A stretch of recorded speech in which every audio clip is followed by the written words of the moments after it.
Assalamualaikum warahmatullahi wabarakatuh. Apa kabar teman-teman? Kali ini saya Aditya akan coba untuk memperkenalkan bagaimana sih tahapan rekrutmen biasanya yang terjadi di setiap perusahaan. Mungkin untuk beberapa perusahaan belum tentu sama ya. Tapi kalau misalkan kita melihat dari beberapa fungsi dari proses seleksi itu sendiri, biasanya ada beberapa tahapan yang serupa. Nah, ini akan saya coba jelaskan buat teman-teman yang mungkin berencana untuk melamar atau misalkan ingin coba ke perusahaan lain gitu. Seperti apa sih sebenarnya cara rekrutmen atau tahapan seleksi yang ada di setiap perusahaan itu. Nah, hari ini saya coba untuk jelaskan secara singkat, semoga bisa memberikan tambahan informasi bagi teman-teman supaya nantinya lebih siap. Setuju ya? Baik, saya mulai ya.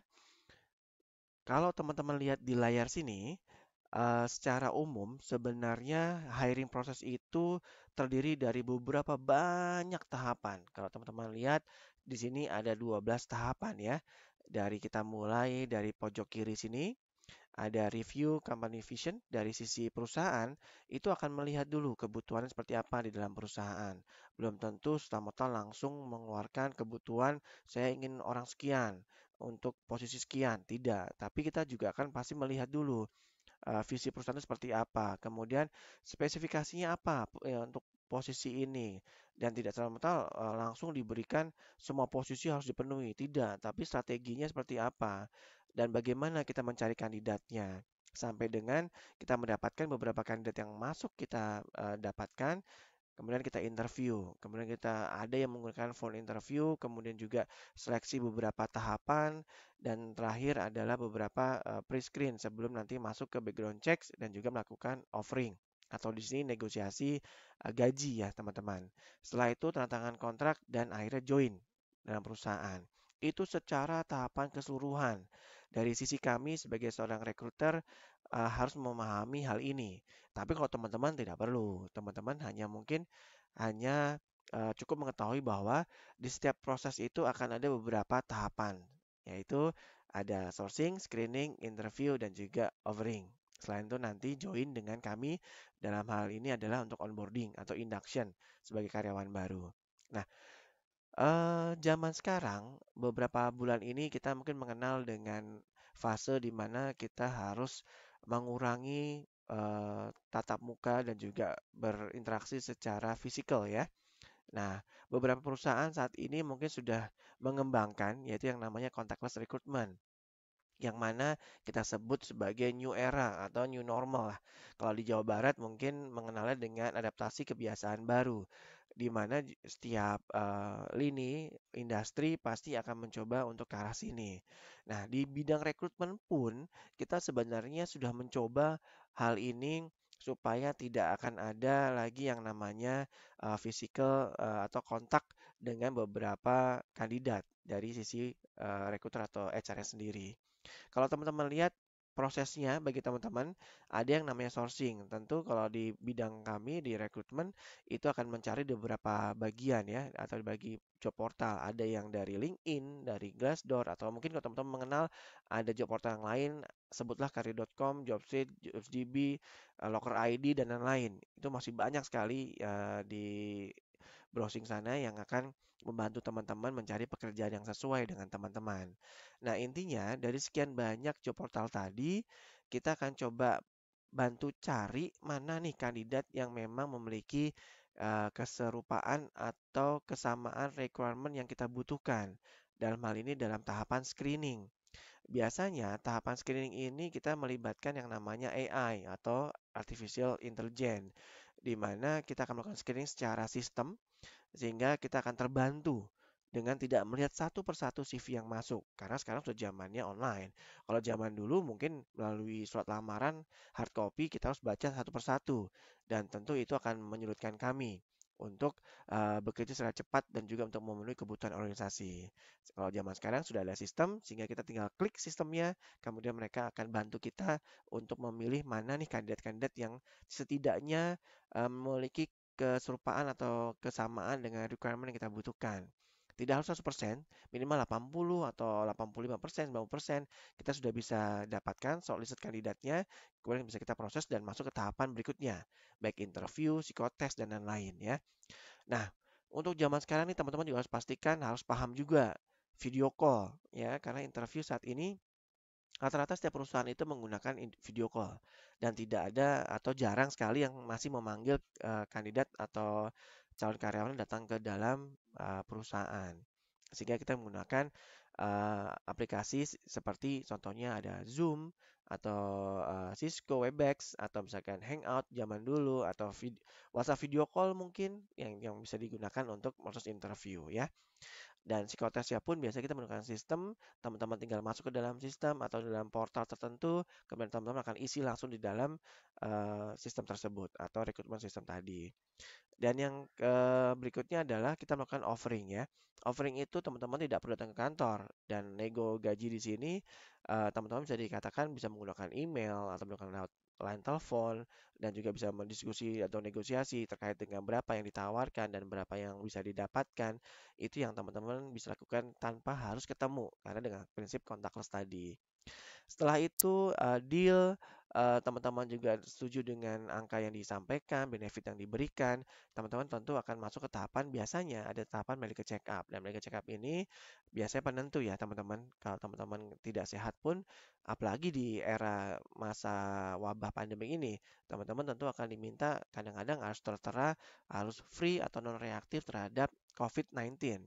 Di mana teman-teman tidak boleh terkena atau minimal positif atau bersentuhan kita sebutnya misalnya ODP ya, ODP atau PDP dengan penyakit yang namanya virus ini, corona. Terakhir teman-teman kalau misalkan join, sebelum join pun biasanya karena kita rata-rata masih work from home untuk sekarang ya. Kalau untuk yang ke depannya mungkin belum tentu. Untuk sekarang work from home, teman-teman akan melakukan training atau induction sebagai karyawan baru biasanya melalui email. Diberikan undangan, kemudian teman-teman akan masuk ke dalam sesi training Zoom misalkan webinar dan kemudian teman-teman akan disapa, disambut di dalam proses induction tadi di dalam webinar Zoom. Nah, biasanya ini memudahkan kami di rekrutmen untuk menghindari adanya kontak fisik dengan teman-teman karyawan baru. Nah, ini teman-teman juga harus hadapi, harus siap dengan hal ini. Karena tidak sama ya antara kita ketemu dengan orang langsung dan juga ketemu melalui media atau sosial media atau tadi video call. Karena meyakinkan rekruter atau HR juga tekniknya juga tidak mudah. Nah, untuk hari ini saya hanya akan menjelaskan bagaimana tahapan itu sendiri. Kalau misalkan nanti bicara masalah bagaimana membuat CV yang baik atau yang stand out, kemudian juga bagaimana interviewnya atau bagaimana menghadapi interview dengan user atau tes psikologinya dan lain-lain itu nanti ada video-video lainnya yang akan saya sharing kepada teman-teman. Untuk hari kali ini saya akan coba sampaikan dengan proses yang ada di biasanya di masing-masing perusahaan. Contohnya tentu teman-teman kenal ya dengan tahapan ini. Pertama kita apply, kemudian ada tes psikologi, ada proses interview, kemudian MCU test, dan offering, dan terakhir ada tantangan kontrak. Saya akan bahas satu persatu. Ya, apply job itu maksudnya teman-teman tadi, teman-teman masuk ke dalam apa namanya, ke dalam portal atau ngirim lamaran ke perusahaan gitu ya, melalui hard copy atau sekarang lebih common dengan lewat email, CV teman-teman buatkan dalam satu file, kemudian melamar posisi yang memang teman-teman merasa bahwa sesuai dengan diri teman-teman. Kemudian yang kedua adalah tes psikologi. Nah, biasanya tahap awal dari setiap proses rekrutmen itu akan melakukan tes psikologi karena intinya adalah si setiap perusahaan itu akan melihat teman-teman yang sudah terpilih melalui tahapan screening CV ini cocok nggak sih melalui eh, kecocokannya dengan tes psikologi yang kita miliki di perusahaan. Contoh misalkan ya, kita mencari orang yang dengan tipe administrasi. Nah, kalau melalui CV kan mungkin kita tidak terlalu bisa kelihatan jelas ya, ini cocok apa tidak. Maka dengan tes psikologi ini teman-teman akan dilihat secara administrasi skillnya itu akan seperti apa. Nah, biasanya akan terpotret seperti apa teman-teman ini. Ya itu salah satu contohnya lah. Kemudian yang ketiga adalah interview. Interview itu juga banyak. Ada interview dengan HR terlebih dahulu atau recruiter, kemudian dengan user atau dengan calon atasan teman-teman ya, atau juga dengan beberapa panel interview kita nyebutnya. Jadi teman-teman akan langsung berhadapan dengan dua atau tiga atau empat orang sekaligus dalam satu sesi dan banyak ditanya tentang skill, tentang pengalaman, dan kepribadian dan sekaligus. Nah, biasanya lebih enak begitu. Teman-teman dalam satu waktu ketemu dengan banyak bagian. Panel interview ini bisa dari HR, dari user, dari skillnya sendiri bisa diteliti atau dengan atasannya atau dengan GM-nya atau dengan bagian yang lain sehingga pada satu hari itu teman-teman bisa langsung dinilai dan biasanya keputusannya akan cepat disampaikan kepada teman-teman. Apakah teman-teman eh, lolos atau tidak di tahapan rekrutmen yang teman-teman sedang jalani. Kemudian yang berikutnya adalah MCU test atau medical check up. Ya, ini common sekali dilakukan oleh setiap perusahaan karena setiap perusahaan pasti tidak mau menerima teman-teman yang sakit dan tanda kutip. Ya, contohnya penyakit menular dan lain-lain. Dan tentunya ini akan diteliti oleh perusahaan. Jangan sampai nanti kecolongan teman-teman masuk, kemudian nanti justru mengumbar penyakit di dalam perusahaan. Pasti tidak ada yang mau kan, gitu. Teman-teman akan join di dalam perusahaan, tapi malah menebar penyakit. Kemudian yang berikutnya adalah offering, teman-teman. Offering ini teman-teman akan diberikan suatu penawaran, penawaran kerja dalam bentuk berapa sih gaji yang didapatkan, benefitnya seperti apa, dan juga seperti apa teknik teman-teman nanti melakukan negosiasi. Nah, itu ada sesi tersendiri tuh nanti. Dan juga yang terakhir adalah tantangan kontrak. Pastikan teman-teman baca dulu kontrak yang teman-teman diberikan oleh perusahaan sehingga waktu teman-teman tanda tangan dan mengembalikan kepada perusahaan itu dalam keadaan memang teman-teman sudah paham.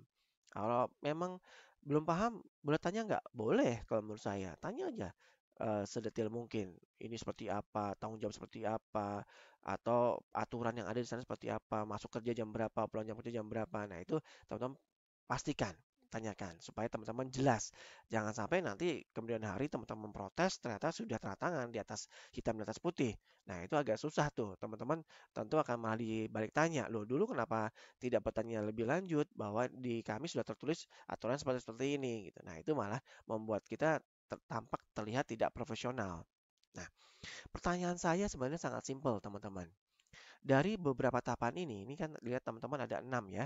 Ada apply a job, psychological test, interview, MCU test, offering, dan terakhir adalah tantangan kontrak. Kira-kira mana sih yang paling sulit bagi teman-teman tahapannya? Yang mana? Oh, mungkin ada yang jawab, tes Pak, tes psikologi. Ada lagi mungkin yang interviewnya, dan lain-lain gitu ya. Atau mungkin mereka check up Pak, karena pasti disuntik dan lain-lain. Itu kan sakit dan lain-lain. Dan belum tentu kita sekarang sehat, apalagi dalam wabah pandemik ini. Ya. Tapi yang perlu saya pastikan adalah yang mana sih yang tersulit? Kalau menurut saya pribadi, yang paling tersulit adalah justru di bagian yang pertama nih, apply a job. Ya kan? Kalau teman-teman tidak bisa memberikan CV yang terbaik atau yang stand out, kemudian teman-teman gimana bisa dipanggil gitu. Kalau misalnya teman-teman CV-nya ternyata tidak baik atau tidak tertata dengan cukup rapi sehingga si rekruternya tidak bisa melihat dengan baik bagaimana skill yang dimiliki, pengalaman yang dimiliki, tentu teman-teman tidak akan terpilih untuk masuk ke tahapan berikutnya, gitu kan?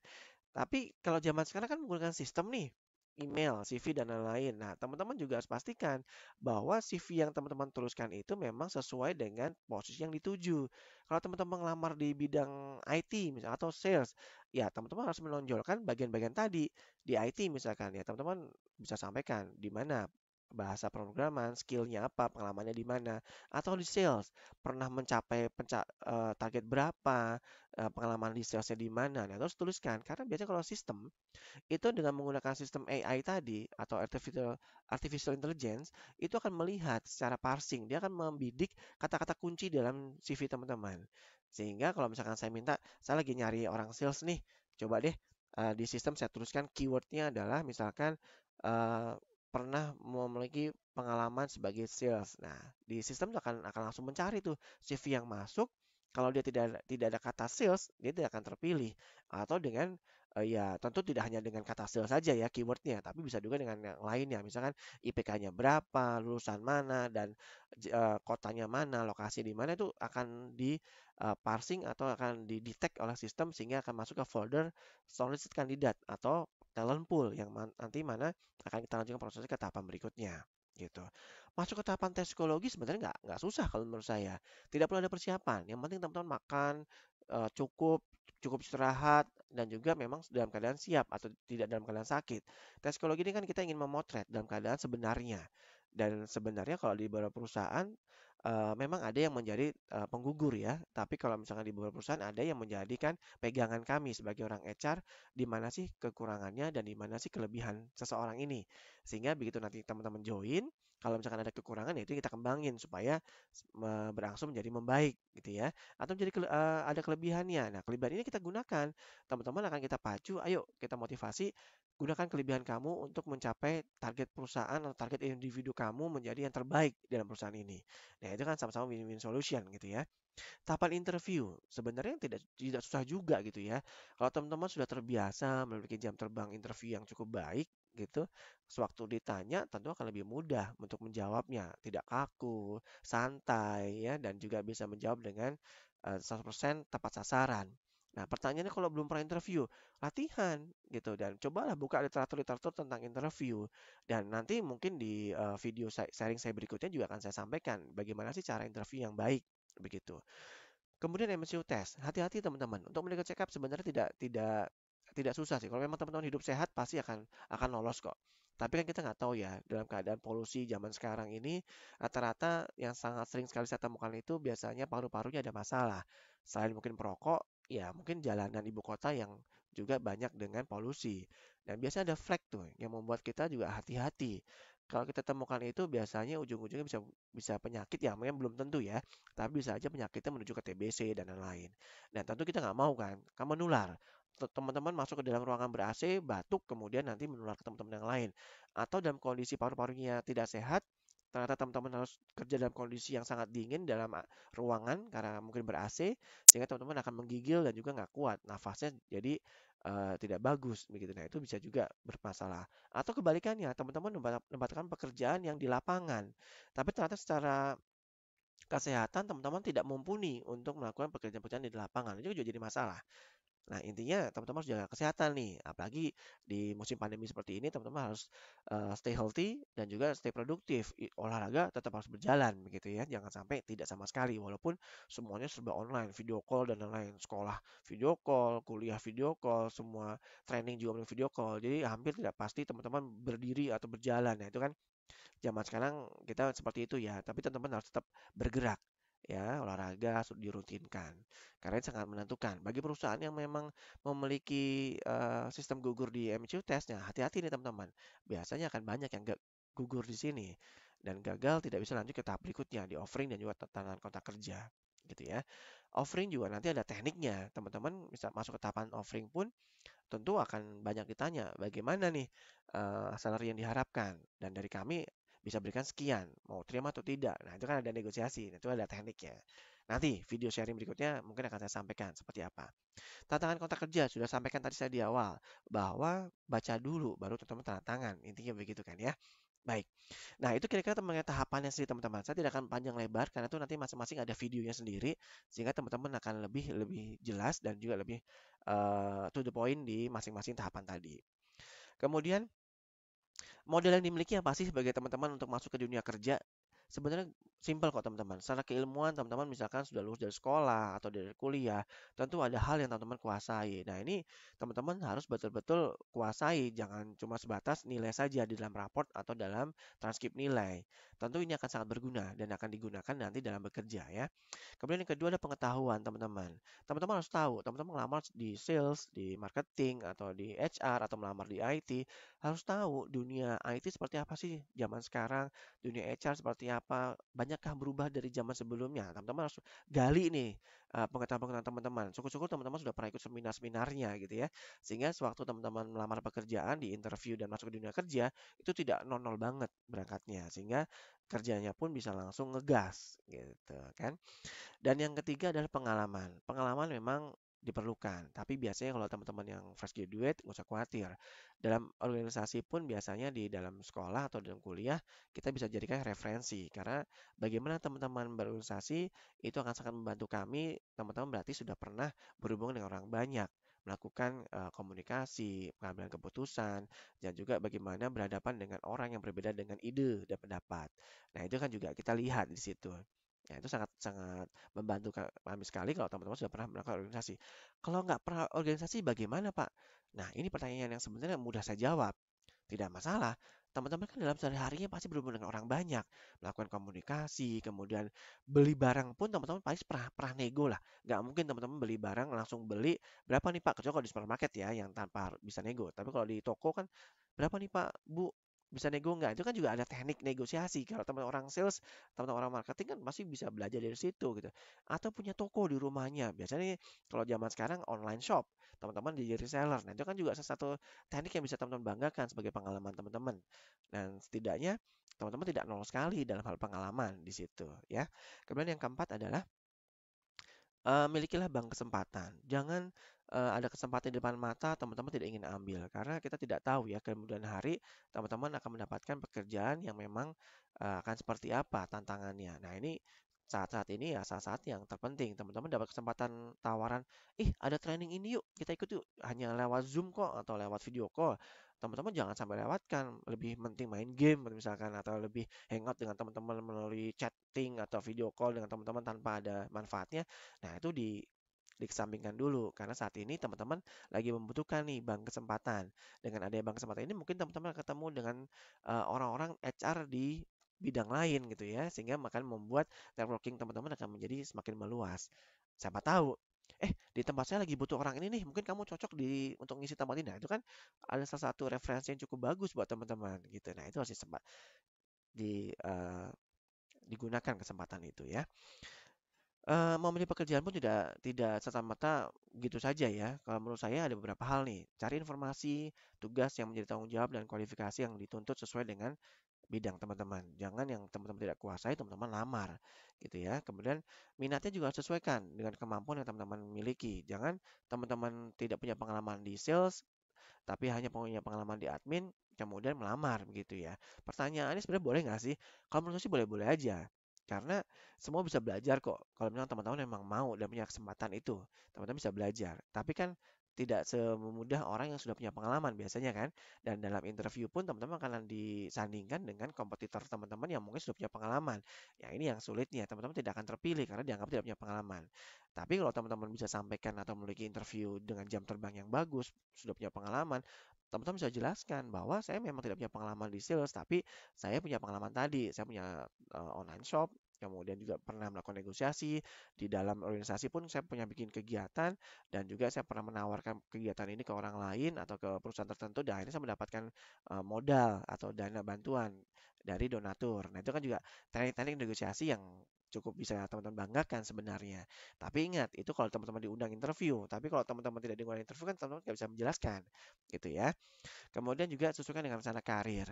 Nah, biasanya teman-teman nih hati-hati dari bawah tentukan dulu karir teman-teman mau kemana arahnya.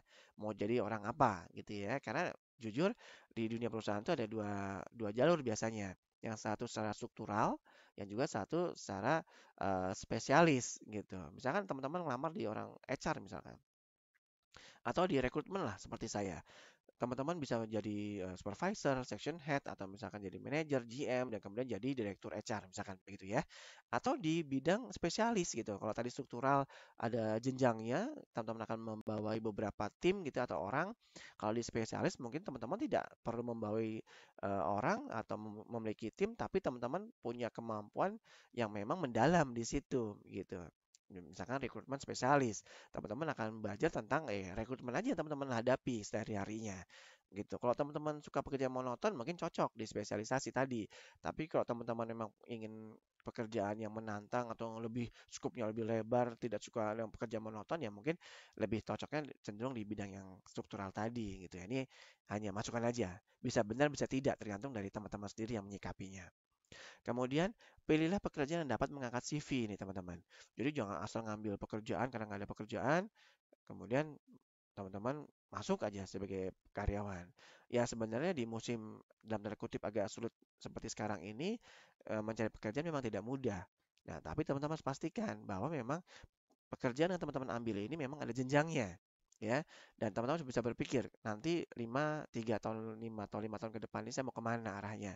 Nah, teman-teman sudah bisa pastikan sehingga 10 tahun dari sekarang teman-teman sudah memiliki posisi yang memang teman-teman tuju dan lebih baik dari 10 tahun yang sebelumnya. Ya, kadang kan setiap orang pasti ingin mendapatkan tempat yang lebih baik, posisi yang lebih baik, atau bahkan mungkin pendapatan yang lebih baik tentunya kan. Nah, itu yang bisa saya sampaikan. Memilih pekerjaan tidak serta-merta begitu ada lowongan terbuka, teman-teman langsung kirim, send, send, send, send gitu. Tapi jangan lupa ujung-ujungnya nanti malah jadi sampah di dalam sistem gitu karena tidak terpilih gitu. Nah, kira-kira itu yang bisa saya sampaikan teman-teman pada saat ini di video sharing saya tentang tahapan seleksi. Intinya saya ingin menyampaikan kepada teman-teman bahwa dalam tahapan itu memang ada beberapa tahapan yang teman-teman harus pastikan siap teman-teman hadapi. Karena setiap kali teman-teman diundang, ya teman-teman harus siap. Setelah ini apa, setelah ini apa, setelah ini apa, gitu ya. Dan juga apa aja yang perlu dipersiapkan. Misalkan dalam psikotes, teman-teman kan harus tahu nih alat tesnya seperti apa, kemudian cara pengerjaan seperti apa. Kalau memang tidak tahu cara pengerjaannya, tanya. Jangan sampai teman-teman jadi kebingungan sendiri. Apalagi kalau misalkan online test itu kan juga agak susah tuh. Mau tanya mau siapa? Orang tanya mau komputer gitu. Bacalah petunjuknya dengan baik, baru teman-teman kerjakan karena biasanya ada waktu. Dalam interview juga teman-teman harus pastikan berapa kalau video call ya mungkin dengan posisi yang bagus, mengenakan pakaian yang juga cukup baik, kemudian juga cara bicaranya juga menatap layar juga dengan baik gitu ya. Dan jangan sampai di dalam lingkungan atau suasana yang bising sehingga teman-teman tidak bisa mendengar suara si interviewernya, bahkan juga teman-teman tidak bisa didengar oleh interviewer yang sedang melakukan interview dengan teman-teman. Lalu kemudian MCU test. Kalau teman-teman memang pada saat itu lagi tidak tidak sehat atau sakit, ya lebih baik diundur MCU-nya. Jangan dipaksakan karena mungkin tanggalnya sekian dari perusahaan. Karena yang rugi kedua belah pihak nantinya. Teman-teman juga rugi karena lagi sakit hasilnya tidak bagus. Si perusahaan pun sudah buang uang tapi ternyata hasil tes yang didapatkan juga tidak bagus. Tidak jadi dapat teman-teman. Nah, itu juga sayang sekali. Kemudian di dalam offering, teman-teman kan juga harus pastikan teman-teman tahu nih harga market untuk posisi ini berapa sih di luar sehingga waktu nego pun teman-teman tepat sasaran, jangan asal nego atau dengan jawaban terserah perusahaan. Wah, kalau terserah perusahaan senang sekali perusahaan. Kalau misalnya cuma dikasih sekian, teman-teman nolak kan dibalikin lagi loh. Tadi katanya terserah gitu. Nah, jangan sampai seperti itu. Teman-teman harus tahu berapa sih harga di pasaran untuk posisi ini sehingga teman-teman waktu melakukan negosiasi tepat sasaran. Dan juga tantangan kontrak. Pastikan lokasi kerja di mana, seperti apa pekerjaannya, tanggung jawabnya seperti apa, haknya teman-teman seperti apa, dan juga nanti seperti apa jenjangnya karir dan benefit dan lain-lain teman-teman harus pastikan. Sehingga teman-teman tanda tangan, masuk ke onboarding atau masuk ke hari pertama kerja, teman-teman akan mendapatkan informasi yang cukup sehingga nanti kerjanya pun legowo, tidak tertekan ya karena salah bilangnya salah tempat, salah jurusan, salah apa gitu ya. Padahal dari awal teman-teman sudah dipastikan harus membaca dengan teliti dengan baik. Ya, kira-kira cukup dari saya itu saja, teman-teman. Kalau ada pertanyaan silakan masuk ke komen, nanti akan saya coba jawab dan tunggu video saya yang berikutnya tentang sharing terkait dengan bidang HR ya, terutama di bidang rekrutmen.